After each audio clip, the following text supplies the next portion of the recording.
വിശുദ്ധ കുരിശിന്റെ അടയാളത്താലെ ഞങ്ങളുടെ ശത്രുക്കളിൽ നിന്നും ഞങ്ങളെ രക്ഷിക്കാൻ ഞങ്ങളുടെ തമ്പുരാനെ പിതാവിന്റെയും പുത്രന്റെയും പരിശുദ്ധാത്മാവിന്റെയും നാമത്തിലാണ് ഈശോമിശിഹായ്ക്ക് സ്തുതിയായിരിക്കട്ടെ.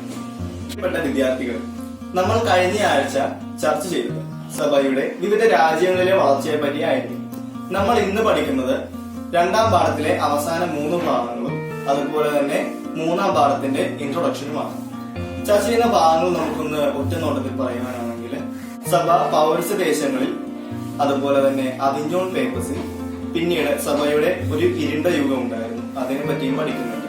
പിന്നെ നമ്മുടെ മൂന്നാമത്തെ പാഠമായ മതപീഡനങ്ങൾ എന്ന പാഠത്തെ പറ്റിയുള്ള ചെറിയൊരു ഇൻട്രൊഡക്ഷൻ നമുക്ക് ക്ലാസ്സിലേക്ക് കിടക്കാം. റോമൻ സാമ്രാജ്യത്തിൽ വളർന്നു വികസിച്ച സഭകളാണ് പൗരസ്ത്യ സഭകൾ എന്ന് പറയുന്നത്. തനതായ പാരമ്പര്യവും വ്യത്യസ്തമായ ആരാധന ശൈലിയുമുള്ള 5 പൗരസ്ത്യ സഭകൾ നമുക്കുണ്ടായിരുന്നു. അവ ഏതൊക്കെയാണെന്ന് നമുക്ക് നോക്കാം.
അവിഞ്ഞോൺ പേപ്പസി 1305 ക്ലെമന്റ് 5 മാർപ്പാപ്പായി തിരഞ്ഞെടുക്കപ്പെട്ടപ്പോൾ റോമിലെ സാഹചര്യം അത്ര സുരക്ഷിതമല്ലായിരുന്നു.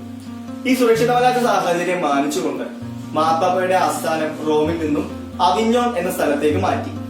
1309 റോം ആസ്ഥാനത്തിൽ നിന്നും അവിഞ്ഞോണിലേക്ക് മാറിയത്. ക്ലെമന്റ് 5 എന്ന മാർപ്പാപ്പയ്ക്ക് ശേഷവും തുടർന്നു വന്ന മാർപ്പാപ്പമാർ അവിഞ്ഞോണിൽ തന്നെ തുടർന്നു. അങ്ങനെ വിയന്നയിലെ വിശുദ്ധ കാതറിൻ മാർപ്പാപ്പയെ സന്ദർശിച്ചുകൊണ്ട്, അന്നത്തെ മാർപ്പാപ്പയായിരുന്ന ഗ്രിഗറി 11 മാർപ്പാപ്പയെ സന്ദർശിച്ചുകൊണ്ട് റോമിലേക്ക് തിരിച്ചു വരണം എന്നാവശ്യപ്പെട്ടു. അങ്ങനെ 1377 ജനുവരിയിൽ മാർപ്പാപ്പ 13 കർദിനാളന്മാരുടെ കൂടെ റോമിലേക്ക് തിരിച്ചു വരികയും റോമിൽ തന്നെ തുടരുകയും ചെയ്തു. ഈ സംഭവമാണ് നമ്മൾ അവിഞ്ഞോൺ പേപ്പസി എന്ന് പറയുന്നത്. അവിഞ്ഞോൺ എന്നത് സ്ഥലത്തിന്റെ പേരും പേപ്പസി എന്ന വാക്ക് മാർപ്പാപ്പയുടെ ആസ്ഥാനം എന്നാണ് ഉദ്ദേശിക്കുന്നത്.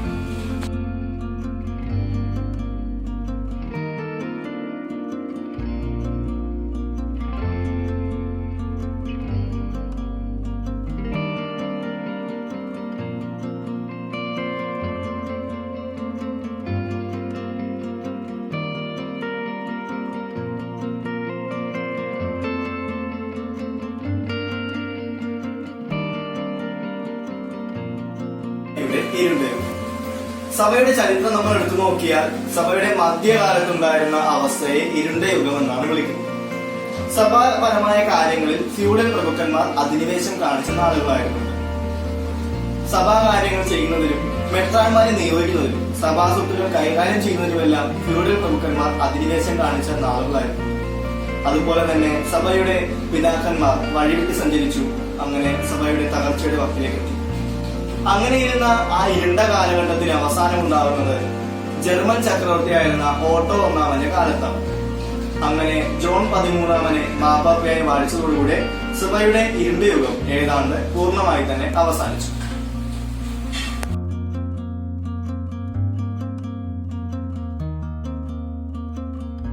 വിദ്യാർത്ഥികളെ, നമ്മൾ രണ്ടാം പാഠം ഇന്നിവിടെ അവസാനിക്കുകയാണ്.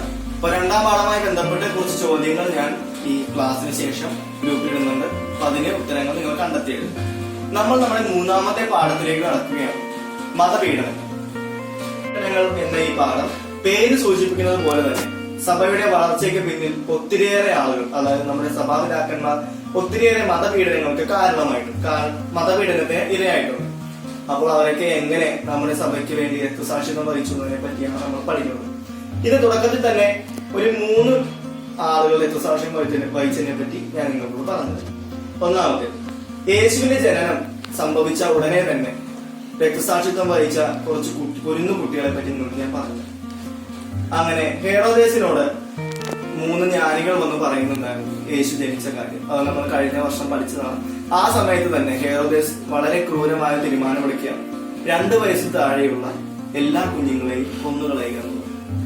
അങ്ങനെ യേശു ജനിച്ച സമയത്ത് മരിച്ചുപോയ അത്രയും കുരുന്നു കുട്ടികളെ സഭയുടെ രക്തസാക്ഷികളായിട്ട് നമ്മൾ കണക്കും. ഇനി രണ്ടാമത്തെ ആളാണ് ശാവയോഹന്നാൻ. യേശു ജനിച്ച വിവരം എല്ലാവരുമായി പ്രഘോഷിച്ചത് ശാവയോഹന്നാനായിരുന്നു. യേശുവിന്റെ വരവിന് മുന്നോടിയായി പോയിരുന്ന പൈലറ്റ് വാഹനമായിരുന്നു യഥാർത്ഥത്തിൽ ശാവയോഹന്നാൻ. അതുപോലെ ശാവയോഹന്നാൻ പറഞ്ഞ പല കാര്യങ്ങളും അന്നത്തെ രാജാക്കന്മാർക്ക് ഉൾക്കൊള്ളാവുന്ന കാര്യങ്ങളായിരുന്നില്ല. അങ്ങനെ ഇരിക്കെയാണ് ശാവയോഹന്നാൻ കാരാഗ്രഹത്തിൽപ്പെടുന്നതും അതുപോലെ തന്നെ തുടർന്ന് ശിരച്ഛേദം ചെയ്ത് മരിക്കും.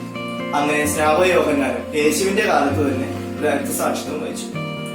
ഇനി മൂന്നാമത് നമ്മൾ പറയുന്ന ഒരു വ്യക്തിയാണ് സഭയുടെ ആദ്യത്തെ രക്തസാക്ഷി എന്ന് നമ്മൾ പറയുന്ന വിശുദ്ധ സ്റ്റീഫൻ.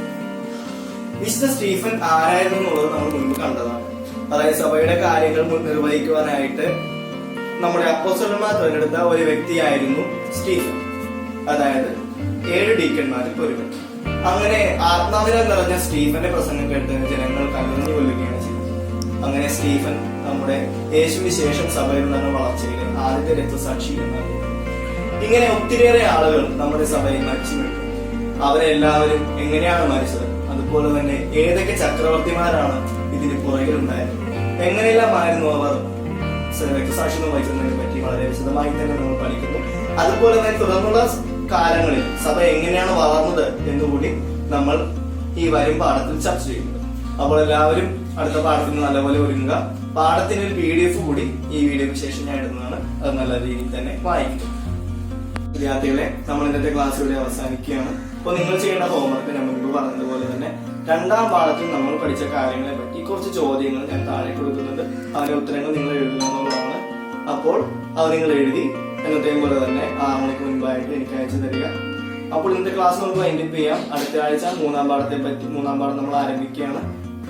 അപ്പോൾ നമുക്ക് അതിന് നല്ലപോലെ പ്രാർത്ഥിക്കാം. അതുപോലെ നമ്മൾ ചുറ്റുമുള്ള അവസ്ഥ നിങ്ങളൊന്ന് ഓർക്കുന്നത് നല്ലതായിരിക്കും.